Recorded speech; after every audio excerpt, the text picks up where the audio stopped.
It is going to be a very interesting morning.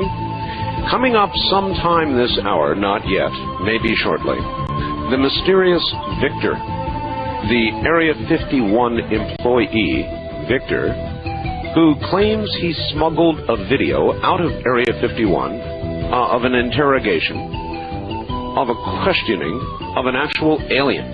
And we back that up with photographs. I have a second photograph now on my website, and you are more than welcome to take a look. They're up there for your perusal. We have otherwise described them as best we can. With me also is Sean David Morton. And I'm keeping my eye on a special line here, waiting for it to ring. Victor will be using a voice changer, as you can imagine, if he is a current or just a relatively current employee of Area 51. He does not want his voice recognized. So we're going to get a chance to ask him some questions about this very mysterious base I live so close to. Coming up, I think, sometime this hour. All right, here we go, folks. We do have Victor, I believe, on the line. If you want to see the photographs from the alien interview interrogation, we'll find out what it is. They are at www.artbell.com. That's www.artbell.com. These photographs come to us courtesy of a video allegedly smuggled from Area 51 by the man I think you're about to hear from, Victor. Now, let us first discern whether we have Sean here. Sean? I'm here, boss. Okay. Here we go, I think. Let's see if we've got Victor on the line. Victor, are you there? I'm here. Welcome to the program, Victor. Yes, I think it's fair to say at this moment I'm incensed. This snafu with the telephone numbers. Can I ask you who is at your studio at this time? Well, I'm here. And other yourself? No, my wife is here, of course. I do my broadcast from home, Victor, and other than myself and my wife, there's nobody. Well, I would just, at this moment, I believe that 45 minutes from now I will have finished my last public pronouncement, because this business with Jeff and the phone numbers is not part of the agreement. Well, Victor, it was just a problem because somebody wrote a 7 instead of a 1. That's it was just a simple mistake. All right. Yes. So we're sorry. Yeah, we are sorry, and it was just a simple mistake is exactly correct.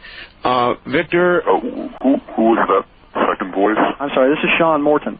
How are you, sir? Oh, Mr. Morton. Nice to talk to you. Yes. If you can, Victor, we would like to both probably ask you some questions if we can. Obviously, if you can't answer a question, you let us know, and, we'll back away. By the way, Mr. Morton? Yes, sir. John Morton, yes.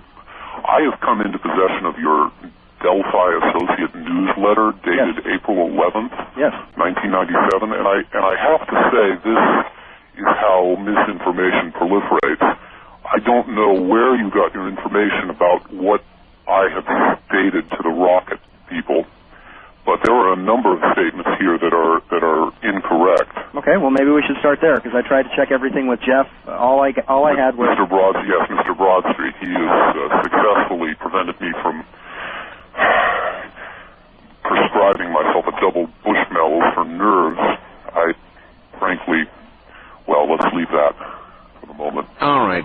In your newsletter, you state Victor was assisting in the downloading of video analog footage to digital computer storage. I have never stated that I was assisting or participating in this downloading. I mentioned the downloading. I referred to the downloading in my cryptic attempt to suggest how the tape was smuggled out, as everyone seems to prefer to refer to it. Is that a reasonable reference to it, smuggled?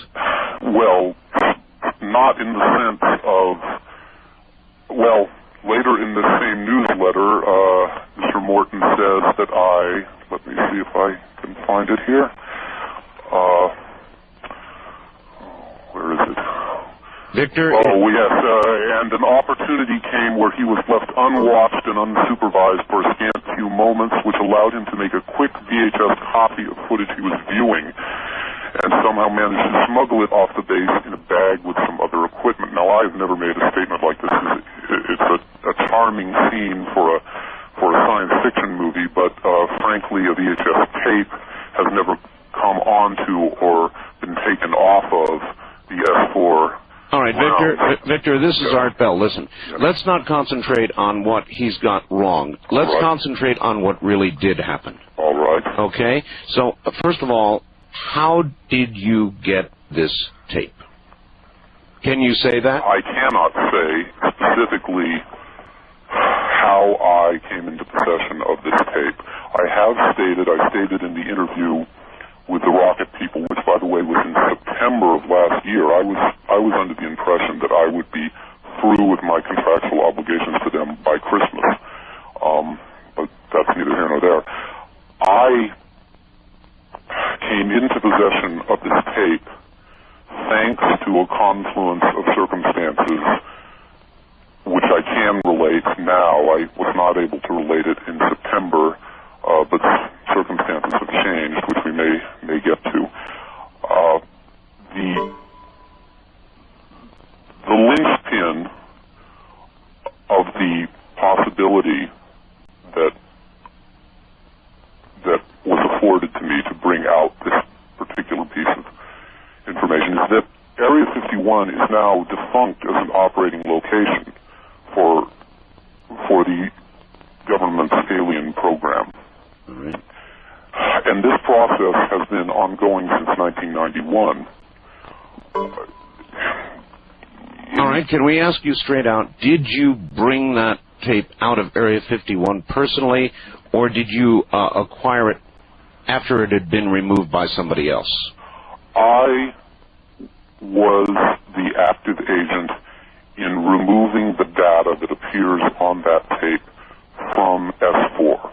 From S4. The tape itself is a simple VHS copy which I provided to Rocket Pictures. The actual data was digital. It was a relatively small bundle of information.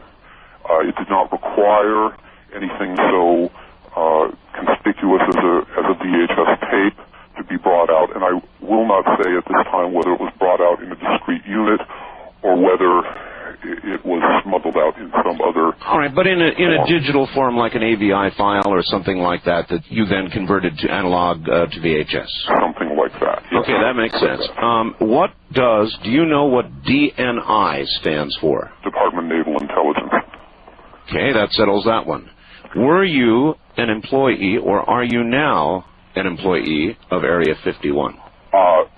In September, they asked me the same question after we had a pre-interview in which I stated that I would not answer it. I suppose it's a question that has to be asked. I'm not going to answer whether I was an employee at S4, but I have been physically on the site, and you can look into the various options available to an individual to bring them to that secret location. All right, Victor. Well, not too many people get invited as just visiting to Area S4. So that's a fair assessment. Right. So, is it reasonable to ask you how you were transported to the base? I live in Pahrump, Nevada, where every morning there are buses, Victor, that take employees to Area 51. Hell, it says Area 51 right on the side. Other people are flown out to Area 51. Yes, again, I don't want to specify too specifically because it will tend to indicate when I was there, but they do run the EG&G 737 out of McCarran and more recently CT-43 transports. I suppose I can say I did not take the bus.